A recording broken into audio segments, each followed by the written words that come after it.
నమస్తే, నేను మీ సతీష్. ఆంధ్రప్రదేశ్లో ఎన్నికల రణభేరికి మరొక 12 రోజుల సమయం మాత్రమే ఉంది. ఇప్పటికే అక్కడ ఉన్నటువంటి రాజకీయ పార్టీలు తమ ఎన్నికల ప్రచారాన్ని హోరెత్తిస్తూ ఉన్నారు. దీంతో అక్కడ రాజకీయ వాతావరణం కూడా వేడెక్కినట్లుగానే కనిపిస్తూ ఉంది.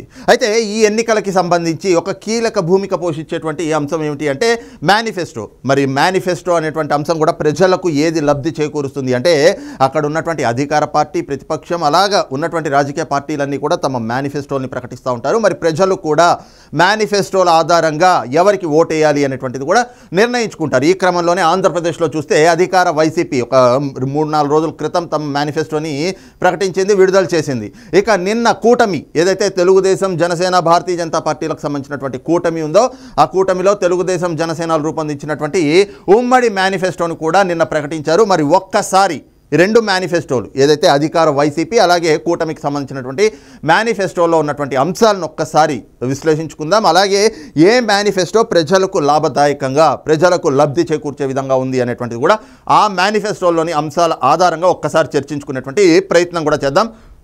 మొదటగా చూస్తే ఇది కూటమికి సంబంధించినటువంటి ఉమ్మడి మేనిఫెస్టో. ఇందులో చూస్తే కూటమి గతంలోనే సూపర్ 6 అనేటువంటి ఒక మినీ మేనిఫెస్టోను కూడా వాళ్ళు ప్రకటించారు. అందులో యువతకు 20 లక్షల ఉద్యోగాలు, నెలకి 3,000 రూపాయల నిరుద్యోగ భృతిని కూడా ఇస్తాము అని చెప్పి గతంలోనే చెప్పినటువంటి పరిస్థితి. కారణం ఏమిటంటే గడిచిన 5 ఏళ్లుగా ఆంధ్రప్రదేశ్లో నిరుద్యోగం ఏ విధంగా పెరిగిపోయింది మనం చూస్తూ ఉన్నాం. ఈ రోజున యువతకి అక్కడ పరిశ్రమలు లేక, పెట్టుబడులు లేక ఉన్న కంపెనీలు వెళ్ళిపోతూ ఉంటే అక్కడ ఉపాధి అవకాశాలు లేక, ఉద్యోగ అవకాశాలు లేక పొరుగు రాష్ట్రాలకి వలసలు వెళ్ళిపోతున్నటువంటి పరిస్థితి.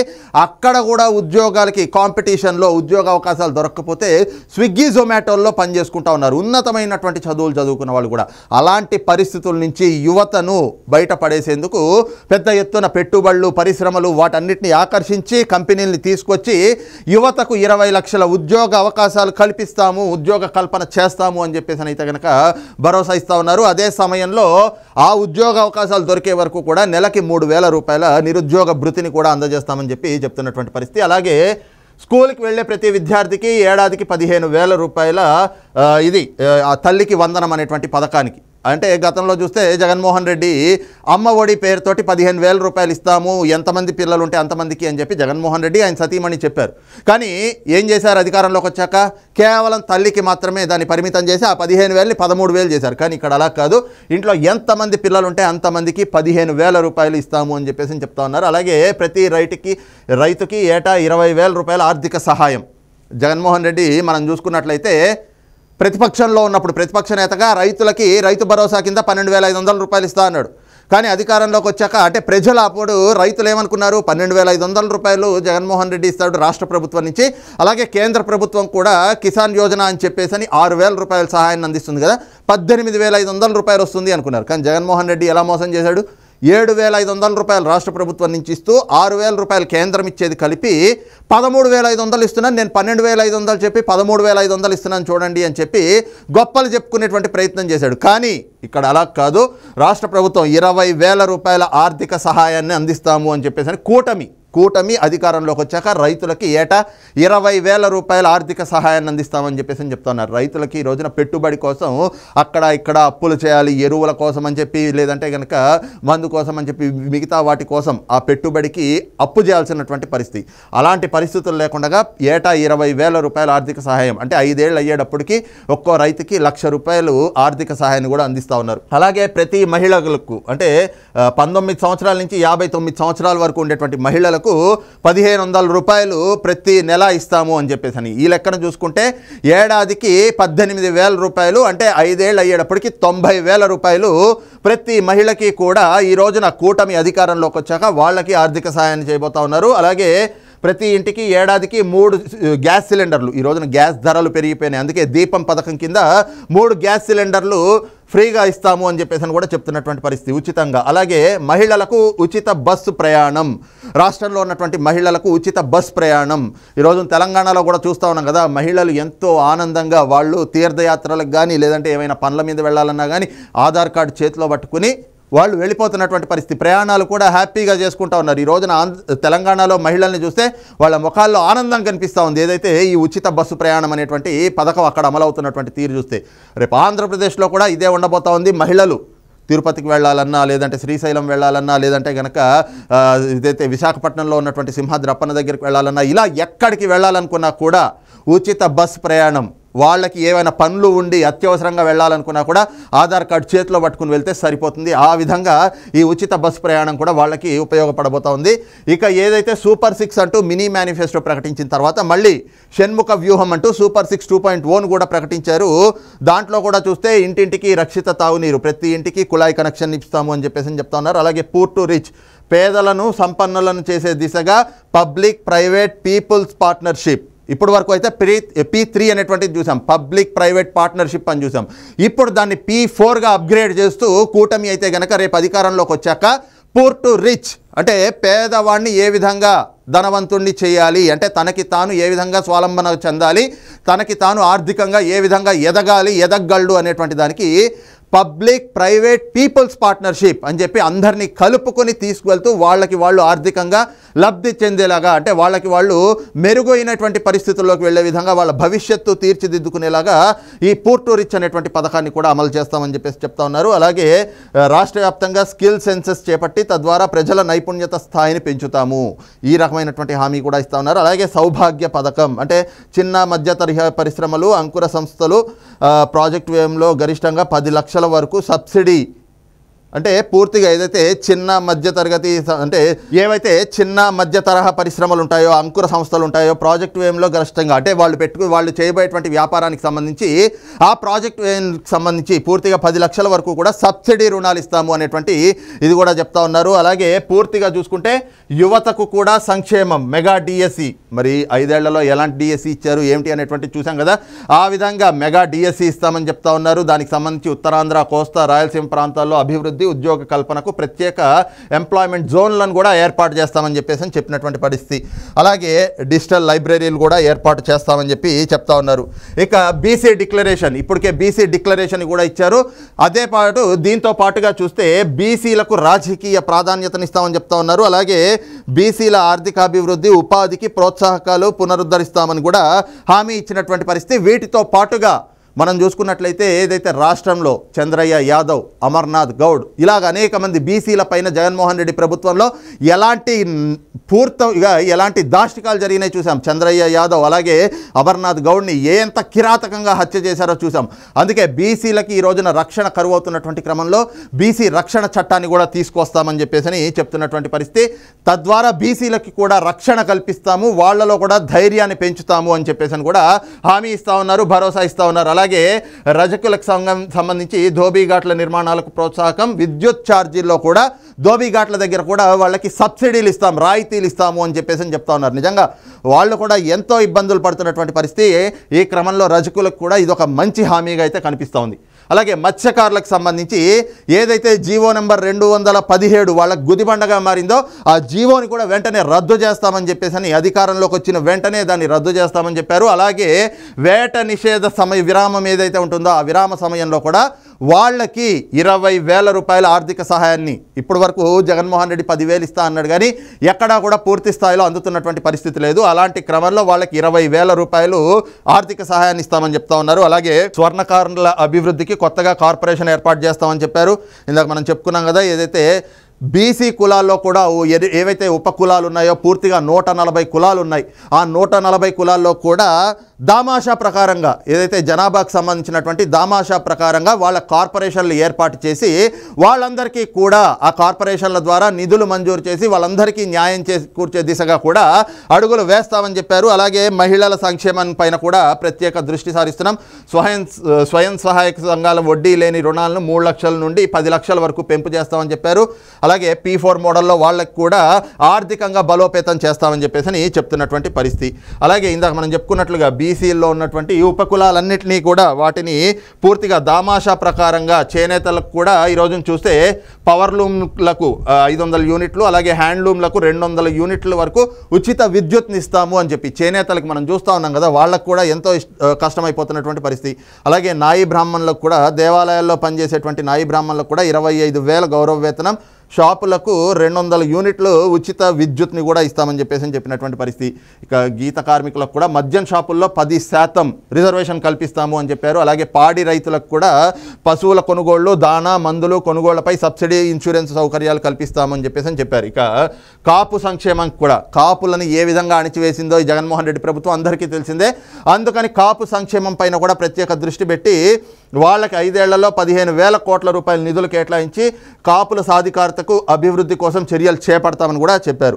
అలాగే ఆర్యవైశ్య సంఘం, క్షత్రియ సంక్షేమం, ఇలాగే అగ్రవర్ణ కులాలు, అలాగే క్రిస్టియన్ సంక్షేమంతో పాటుగా ముస్లిం మైనార్టీల సంక్షేమం, ఎస్సీ ఎస్టీ సంక్షేమం, ఈ విధంగా ఏ కులాన్ని ఏ మతాన్ని అని కాకుండా ప్రతి ఒక్కళ్ళకి కూడా, అలాగే వ్యవసాయానికి సంబంధించి కూడా రైతులకు 9 గంటలు నాణ్యమైనటువంటి ఉచిత విద్యుత్ సరఫరా చేస్తామని చెప్పారు. రాయితీతో సోలార్ పవర్ ప్లాంట్లు, మిగతా విద్యుత్ని ప్రభుత్వమే కొనుగోలు చేసే విధంగా, ఈ విధంగా ప్రతి ఒక్కటి అంటే కింది స్థాయి వరకు కూడా మైనర్ ఇష్యూస్ని కూడా, మైల్యూట్గా ఉండేటువంటి ఇష్యూస్ని కూడా ఈ రోజున వాళ్ళు పరిశీలించి అన్నిటిపైన కూడా అధ్యయనం చేసి మేనిఫెస్టోని రూపొందించినట్లుగా అయితే కనిపిస్తూ ఉంది. అలాగే సామాజిక భద్రతా పెన్షన్లు అంటే ఇప్పటికే జగన్మోహన్ రెడ్డి 3,000 రూపాయల పెన్షన్ ఇస్తా అన్నాడు. 250 లెక్కన 5 ఏళ్లకి ఆ పెన్షన్ని గత తెలుగుదేశం ప్రభుత్వంలో 2,000 రూపాయలు వస్తున్న పెన్షన్ నుంచి 1,000 రూపాయలు పెంచడానికి జగన్మోహన్ రెడ్డికి 5 ఏళ్లు పట్టింది.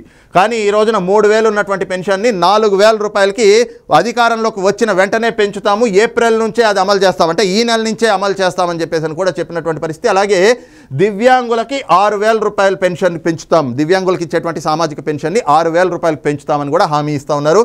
అలాగే పూర్తి స్థాయిలో వైకల్యానికి గురైనటువంటి వారికి నెలకు 15,000 రూపాయలు పెన్షను, అలాగే కిడ్నీ, తలసేమియా వంటి దీర్ఘకాలిక వ్యాధిగ్రస్తులకు నెలకు 10,000 రూపాయలు పెన్షన్ ఇస్తామని చెప్పేసి హామీ ఇచ్చారు. అలాగే పేదలందరికీ నాణ్యమైనటువంటి ఇళ్ళు అంటే ఒక్కొక్కరికి 2-3 సెంట్లలో ఇళ్ళు నిర్మిస్తూ, అలాగే వాటితో పాటుగా ఇప్పటికే మంజూరైనటువంటి పట్టా పొందిన వారికి ప్రభుత్వం నుంచే ఇళ్ళు పక్కాగా కట్టించిస్తాము అని చెప్పినటువంటి పరిస్థితి.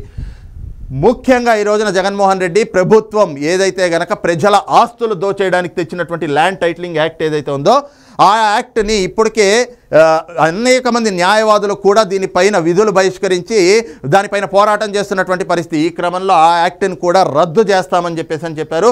ఇక సాగునీటి రంగం, కార్మికులు, అలాగే పెట్రోల్, డీజిల్ ధరలను నియంత్రిస్తాం, మద్యం ధరల నియంత్రణ, విషపూరిత మద్యం బ్రాండ్లు రద్దు అంటే ఏదైతే జే బ్రాండ్స్ ఉన్నాయో వాటిని రద్దు చేసి గతంలో దొరికేటువంటి మద్యం ఏదైతే ఉందో ఆ మద్యాన్ని, నాణ్యమైనటువంటి మద్యాన్ని తెచ్చి మామూలుగా ఇప్పుడున్నటువంటి రేట్లు కాదు గతంలో ఉన్నటువంటి రేట్ల మాదిరిగానే ఆ రేట్లను కూడా నియంత్రిస్తామని చెప్పారు. అన్నా క్యాంటీన్లు అంటే డొక్కా సీతమ్మ గారి స్ఫూర్తితో పేదల ఆకలి తీర్చేందుకు అన్నా క్యాంటీన్లని పునరుద్ధరిస్తాం. గతంలో 5 రూపాయలకి పేదవాళ్ళు ఏ విధంగా అన్నం తినేవాళ్ళో మనం చూసాం. జగన్మోహన్ రెడ్డి వచ్చాక దానిపైన ఏ విధంగా కక్ష కట్టి అన్నా క్యాంటీన్లను తొలగించారో మనం చూస్తూ ఉన్నాం కదా, దాన్ని పునరుద్ధరిస్తామని చెప్పారు. అలాగే రేషన్ పంపిణీ విధానాన్ని కూడా సమీక్షించి పౌర సరఫరాల వ్యవస్థను పటిష్ట చేస్తామని చెప్పారు. ఫీజు రియంబర్స్మెంట్, ఈ రోజున విద్యార్థులకి ఆ ఫీజు రియంబర్స్మెంట్ అందక వాళ్ళకి సర్టిఫికెట్లు కూడా రానటువంటి పరిస్థితులు ఇవన్నీ కూడా చూస్తూ ఉన్నాం. ఇక ఈ క్రమంలో చూస్తే ఆక్వా రంగం కానీ, విద్యుత్ ఛార్జీల నియంత్రణ కానీ, వైద్య ఆరోగ్యం కానీ, చెత్త పన్నును కూడా రద్దు చేస్తామని చెప్పారు. అలాగే ప్రాంతాల వారీగా కూడా మౌలిక వసతులు కల్పించుకుంటూ వాటితో పాటుగా ఉత్తరాంధ్ర కానీ, రాయలసీమకు కానీ, ఇప్పటికే మనం చూస్తే రాయలసీమ డిక్లరేషన్ చూసాము, బీసీ డిక్లరేషన్ అక్కడ ఇచ్చినటువంటిది చూసాము. అలాగే పూర్తిగా ఏదైతే ఉత్తరాంధ్ర, రాయలసీమ, అలాగే కోస్తాంధ్ర, మధ్యాంధ్ర ఈ ప్రాంతాలన్నింటినీ కూడా అభివృద్ధి చేసే దిశగా ప్రణాళికలు సిద్ధం చేస్తూ ఉన్నాం. ఆ దిశగా పూర్తిగా రాష్ట్రాన్ని అభివృద్ధి చేస్తామని చెప్పి ఏదైతే ఇప్పటికే ప్రధాని నరేంద్ర మోడీ 2047 నాటికి వికసిత్ భారత్ అనేటువంటి లక్ష్యంతో ముందుకు వెళ్తా ఉన్నారో ఈ క్రమంలోనే ఆంధ్రప్రదేశ్ను కూడా వికసిత్ ఆంధ్రప్రదేశ్గా, అందులోనూ తెలుగువారంటే నెంబర్ 1 పొజిషన్లో ఉండేలా చేస్తాము అంటూ కూడా కూటమి తమ ఏదైతే ఈ మేనిఫెస్టో ఉందో ఆ మేనిఫెస్టోలో పొందుపరిచినటువంటి ఈ పరిస్థితి. మరి ఈ క్రమంలోనే ఒక్కసారి జగన్మోహన్ రెడ్డి ఇచ్చినటువంటి మేనిఫెస్టోను కూడా చూస్తే ఇక్కడ చూస్తున్నాం కదా, 17,000 రూపాయలు అమ్మ ఒడి ఇస్తాము అని చెప్తా ఉన్నారు.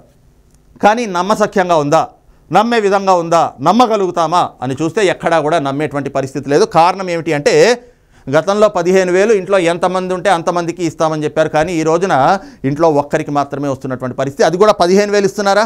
లేదు. అందులో కూడా 2,000 రూపాయలు కోత విధించి టాయిలెట్లు కడగడానికి, స్కూల్ మరమ్మతులు, మెయింటెనెన్స్కి అని చెప్పి 2,000 కత్తిరించి 15,000లో 13,000 ఇస్తూ ఉన్నారు. ఇప్పుడు ఈ 17,000లో కూడా మళ్ళీ 2,000 కోత విధిస్తారు, 15,000 మాత్రమే ఇస్తారు. ఈ విధంగా 85,000 రావాల్సింది 75,000 రూపాయలు మాత్రమే ఇస్తారు. కానీ అదే కూటమి ఇచ్చినటువంటి హామీని చూస్తే ఎంతమంది పిల్లలు అంటే ఒకవేళ ఇంట్లో 2 పిల్లలు ఉంటే ఇద్దరికి ఏటా 30,000 రూపాయలు. ఆ లెక్కన 5 ఏళ్లకి చూస్తే ఏదైతే 1,50,000 రూపాయలు వాళ్ళకు వస్తున్నటువంటి పరిస్థితి. ఇక్కడేమో 75,000 రూపాయలు మాత్రమే. అలాగే ఇంకో పక్కన చూస్తే జగనన్న నవరత్నాలు ప్లస్ మహిళా స్వశక్తికి ముందడుగు అని చెప్పారు. వైఎస్ఆర్ ఈబీసీ నేస్తం సాయం ఇకపై 1,05,000 రూపాయలు. 45 నుంచి 60 ఏళ్ల అగ్రవర్ణాల్లోని నిరుపేద అక్క చెల్లెమ్మలకు వచ్చే 5 ఏళ్లలో 4 విడతల్లో మరో 60,000 ఇస్తాము. గత ఎన్నికల్లో కూడా జగన్మోహన్ రెడ్డి ఇచ్చినటువంటి హామీయే. ఇప్పుడు వీళ్ళు చెప్తుంది ఏంటి? 1,05,000 రూపాయలు ఇస్తాము, ఇకపై 1,05,000 రూపాయలు అన్నారు. దీని అర్థం వాళ్ళు చెప్పేదాన్ని బట్టి మనం సహజంగా ఏమనుకుంటాం? 1,05,000 రూపాయలు వస్తాయేమో అని అనుకుంటాం. కానీ 1,05,000 రూపాయలు రావడం కాదు. జగన్మోహన్ రెడ్డి ఏదైతే గత ప్రభుత్వంలో అంటే తను ప్రతిపక్షంలో ఉన్నప్పుడు 4 విడతల్లో వాళ్ళకి 60,000 రూపాయలు ఇస్తాము అని చెప్పాడు. కానీ ఎంత ఇచ్చాడు? 3 విడతలే ఇచ్చాడు, 45,000 రూపాయలు మాత్రమే ఇచ్చాడు. ఇప్పుడు 1,05,000 రూపాయలు ఏమిటి అంటే ఇక్కడ చూడండి, వచ్చే 5 ఏళ్లలో 4 విడతల్లో మరో 60,000 రూపాయలు ఇస్తాం. మరో 60,000 రూపాయలే ఇస్తారు వీళ్ళు. 1,05,000 రూపాయలు అంటే ఆల్రెడీ ఈ 5 ఏళ్ళు మీకు 3 టర్మ్స్ ఇచ్చారు కదా, 45,000. ఆ 45,000 ప్లస్ ఈ 60,000 మొత్తం కలిపి 1,05,000 రూపాయలు. అంతే తప్పితే ఇప్పుడు వచ్చే 5 ఏళ్లలో 1,05,000 రూపాయలు ఇవ్వడం కాదు. ఇది ప్రజల్ని మోసం చేయడానికి ఇచ్చినటువంటి హామీ చాలా స్పష్టంగా కనిపిస్తోంది. ఎందుకంటే ఇక్కడ చెప్పడం ఏం చెప్తా ఉన్నారు? వైఎస్ఆర్ ఈబీసీ నేస్తం సాయం ఇకపై 1,05,000 రూపాయలు అని చెప్తా ఉన్నారు. సహజంగా అందరూ ఏమనుకుంటారు? 5 ఏళ్లలో 1,05,000 రూపాయలు ఇస్తాడేమో జగన్మోహన్ రెడ్డి అని అనుకుంటాం. కానీ అది కాదు. వాళ్లే చెప్తా ఉన్నారు వచ్చే 5 ఏళ్లలో 4 విడతల్లో 60,000 ఇస్తాం. ఆల్రెడీ ఈ 3 ఏళ్ళు ఇప్పుడున్నటువంటి 5 ఏళ్ళు 2019 నుంచి 2024 వరకు 5 సంవత్సరాల పాటు వాళ్ళ అధికారంలో ఉంటే 3 విడతల్లో 45,000 ఇచ్చారు. ఇప్పుడు 60,000 ఇస్తారు. అంటే 1,05,000 రూపాయలు అక్కడికి అవుతుంది. అంతేగాని వచ్చే 5 ఏళ్లలో 105,000 ఇవ్వడం కాదు. ఇది పూర్తి మోసం. ఇకపోతే ఇంకొకటి, జగనన్న నవరత్నాలు ప్లస్ మహిళా స్వశక్తికి ముందడుగు. మళ్ళీ అదే వైఎస్ఆర్ చేయూత సాయం ఇకపై 1,50,000. ఎవరైనా కూడా ఇకపై 1,50,000 అంటే ఏమనుకుంటారు? ఇప్పటి వరకు కూడా 18,500 లెక్కన ఇచ్చాడు కదా, మనకి ఇప్పటి నుంచి 30,000 రూపాయలు 35,000 రూపాయలు ఇస్తాడు. ఈ లెక్కన మనకి 5 ఏళ్లలో 1,50,000 రూపాయలు వస్తుంది అని చెప్పేసి అంతా అనుకుంటారు. కానీ అది కాదు. జగన్మోహన్ రెడ్డి మోసం ఎలా ఉంటుందంటే చెప్పే మాట ఒకటి, చేసేది ఒకటి. ఇక్కడేమో వైఎస్ఆర్ చేయూత సాయం ఇకపై 1,50,000 రూపాయలు అందిస్తామని చెప్తారు. 45 ఏళ్ళ నుంచి 60 ఏళ్ళు బీసీ, ఎస్సీ, ఎస్టీ, మైనార్టీ అక్క చెల్లెమ్మలకు వచ్చే 5 ఏళ్లలో 4 విడతల్లో మరో 75,000 రూపాయలు ఇస్తాం. 75,000 రూపాయలు ఇవ్వడం ఏంటి? పైనేమో 1,50,000 రూపాయలు ఇస్తామని చెప్పి ఇక్కడ 4 ఏళ్లలో 75,000 రూపాయలే ఇస్తామని చెప్తారు. మరి ఇది మోసం కదా? ఈ రకంగా మోసం చేస్తూ ఇది జగన్ అజెండా.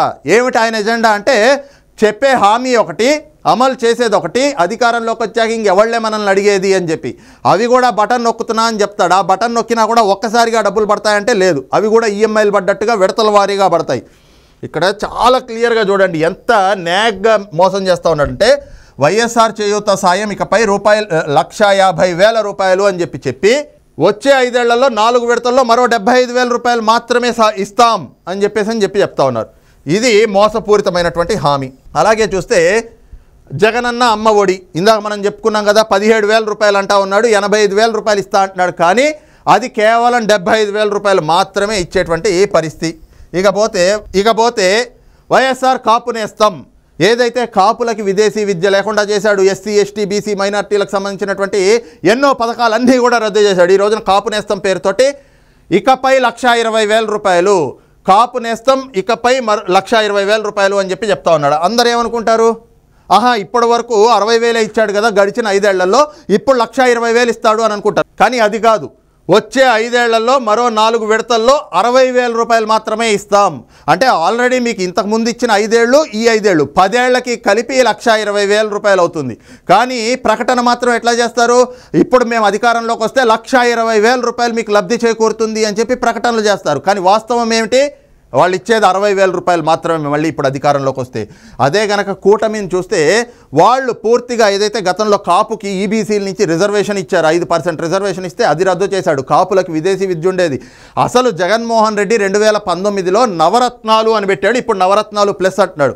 ఆ రోజున ప్రజలందరూ కూడా ఏమనుకున్నారు, ముఖ్యంగా చూస్తే ఎస్సీలకు సంబంధించి సబ్ ప్లాన్ ఉండేది, వాళ్ళకి 22 పథకాలు కూడా అమలవుతూ ఉండేవి. ఆ రోజున ఎస్సీలకు సంబంధించి 22 పథకాలు ఉంటే జగన్మోహన్ రెడ్డి అధికారంలోకి వచ్చాక అవి రద్దు చేశాడు అనుకోండి.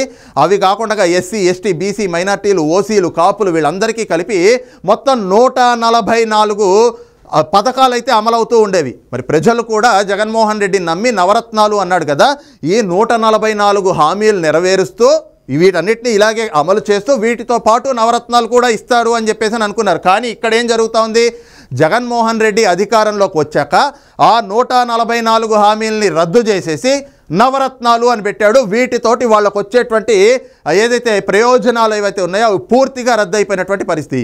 ఇప్పుడు మళ్ళీ నవరత్నాలు ప్లస్ అని తీసుకొచ్చి వాటిలో ఈ విధంగా ఇకపై 1,20,000 రూపాయలు, ఇకపై 1,50,000 రూపాయలు, ఇకపై 17,000 రూపాయలు అని చెప్పేసి హామీలు అయితే ఇస్తూ ఉన్నాడు. కానీ వాస్తవం ఏమిటి అంటే మళ్ళీ అధికారంలోకి వస్తే ఇప్పుడు వరకు ఏదైతే బటన్ నొక్కి అప్పుడో 2,000 అప్పుడో 3,000 లెక్కన ఈఎంఐల పద్ధతిలో వేశాడో అవే డబ్బులు పడతాయి తప్పితే అదనంగా ఒక్క రూపాయి కూడా రాదు.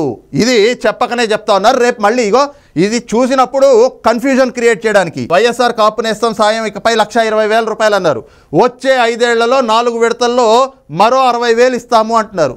రేపు అధికారంలోకి వచ్చాక ఇది పట్టుకుని ఏ ఎమ్మెల్యేని అడిగినా మీకు ఆ రోజే చెప్పాం కదా మేము ఇచ్చేది 60,000 అని, పైన 1,20,000 ఏంటి అంటే గత 5 ఏళ్ళు మేము ఇచ్చాం కదా మీకు 60,000 అవి ఇవి కలిపి చెప్పాము అని చెప్పి ఆ రోజున బుకాయించడానికి వాళ్ళు పెట్టినటువంటి ఒక జిమ్మిక్ అన్నమాట ఇది. ఇవే ఈ రోజున ఈ రెండిటి మధ్యన వ్యత్యాసం కనిపిస్తూ ఉంది. అందుకే ఈ మేనిఫెస్టోని వైసీపీ విడుదల చేసినటువంటి జగన్మోహన్ రెడ్డి విడుదల చేసినటువంటి ఈ మేనిఫెస్టోని చూసి సొంత పార్టీ నేతలే ఇదేం కర్మరా బాబు, అసలు ఈ మేనిఫెస్టో అంటే ప్రజలు ఎంతో ఆశలు పెట్టుకున్నారు, మరి అలాంటి క్రమంలో ఇలాగ అసలు దిక్కుమాలిన మేనిఫెస్టో లాగా ఉంది, దీన్ని ప్రజల ముందుకు ఏం తీసుకెళ్ళాలి అని చెప్పి నెత్తి నోరు కొట్టుకుంటున్నటువంటి పరిస్థితి. అదే సమయంలో ఏదైతే నిన్న కూటమి విడుదల చేసినటువంటి మేనిఫెస్టో ఉందో ఆ మేనిఫెస్టో ప్రజలని పూర్తిగా ఆకర్షిస్తూ ఉంది. ఈ క్రమంలోనే ప్రజలు కూడా తమకి ఏది లబ్ధి చేకూరుతుందో వాళ్ళకే ఓటు వేయాలి అనేటువంటి నిశ్చయానికి కూడా వస్తున్నట్లుగా అయితే కనిపిస్తోంది. అదే సమయంలో మరొక్కసారి ప్రజలకు కూడా విన్నవించేది ఏమిటి అంటే మళ్ళీ ఒకసారి ఆలోచించుకోవాలి. ఏ ప్రభుత్వం అంటే ఎవరు అధికారంలోకి వస్తే రాష్ట్రం అభివృద్ధి చెందుతుంది. ఎందుకంటే అమరావతి రాజధానిగా కొనసాగాలన్నా, మీకు ఉద్యోగ అవకాశాలు రావాలన్నా, ఉపాధి అవకాశాలు పెరగాలన్నా, రాష్ట్రానికి పెట్టుబడులు రావాలన్నా, ఈ రోజునున్నటువంటి పన్నుల భారం తగ్గాలన్నా ఎవరు అధికారంలోకి రావాలి, ఎవరు అధికారంలోకి వస్తే మీకు మంచి జరుగుతుంది అనేటువంటిది కూడా ఆలోచన చేసి విజ్ఞతతోటి ఓటు వేయాల్సిందిగా అయితే మాత్రం ఈ రోజున అందరినీ కూడా కోరుతున్నటువంటి పరిస్థితి కనిపిస్తోంది. ఈ క్రమంలోనే ప్రజలు కూడా ఆలోచించుకోవాలి. ఎందుకంటే ఇంకా 12 రోజులు మాత్రమే సమయం ఉంది కాబట్టి 2 మేనిఫెస్టోల్ని కూడా చూడండి. ఎవరు హామీ ఇస్తూ ఉన్నారు ప్రజలకి లబ్ధి చేకూర్చే విధంగా, ఎవరు ప్రజల్ని మోసం చేసేటువంటి హామీలు ఇస్తూ ఉన్నారు అనేటువంటిది 2 మేనిఫెస్టోలు చూస్తే మీకు స్పష్టంగా అర్థమవుతుంది. మరి ఈ అంశంపైన మీ అభిప్రాయం ఏంటనేటువంటిది కూడా కింద కామెంట్ సెక్షన్లో మెన్షన్ చేయండి. Thank you.